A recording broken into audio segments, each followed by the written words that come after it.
അവസ്ഥയിലേക്ക് മാറിക്കൊണ്ടിരിക്കുന്നു. 1, 2, 3 അക്കമിട്ടുകൊണ്ട് എനിക്ക് മൃഗക്കാരുടെ ദേശത്ത് നന്മയിലേക്ക് നടത്തിയിട്ടില്ല. മദ്യം മനുഷ്യനെ സമ്പത്തിലേക്ക് നയിച്ചിട്ടില്ല.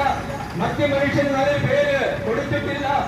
എന്നാൽ മദ്യം ഉപയോഗിക്കുന്ന മനുഷ്യൻ നാശത്തിലേക്കും മറ്റുള്ളവർക്ക് തലവേദനയായി കുടുംബത്തിനും ദേശത്തിനും നാടിനും തലവേദനയായി മാറുന്നതായിട്ട് നമുക്ക് കാണുവാൻ കഴിയുന്നു. പീഡിപ്പിക്കുന്നതായ അച്ഛന്മാർ, ബാപ്പമാർ, ഉപ്പമാർ, അച്ചായന്മാർ നമുക്ക് കാണുവാൻ കഴിയുന്നു.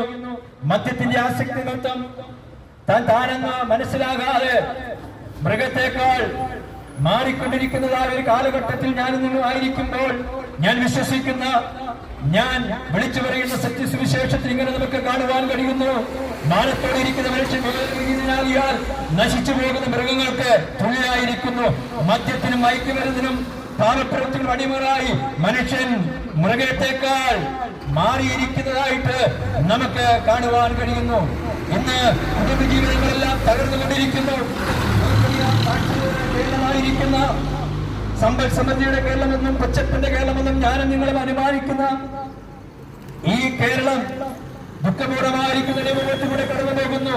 നമുക്ക് ഓരോ ദിവസങ്ങളിലെ പത്രമാധ്യമങ്ങൾക്കൂടെ കാണുവാൻ കഴിയുന്നത് പ്രസവിച്ചതായ കുഞ്ഞുങ്ങളെ ചവിട്ടുകുട്ടയിൽ വലിച്ചെറിഞ്ഞുകൊണ്ട് ഞെക്കിക്കൊന്ന് കാമുകന്മാരായി ഒളിച്ചോടുന്നതായ ഒരു സമൂഹത്തിലാണ് ഞാനും നിങ്ങളുമായിരിക്കുന്നത്.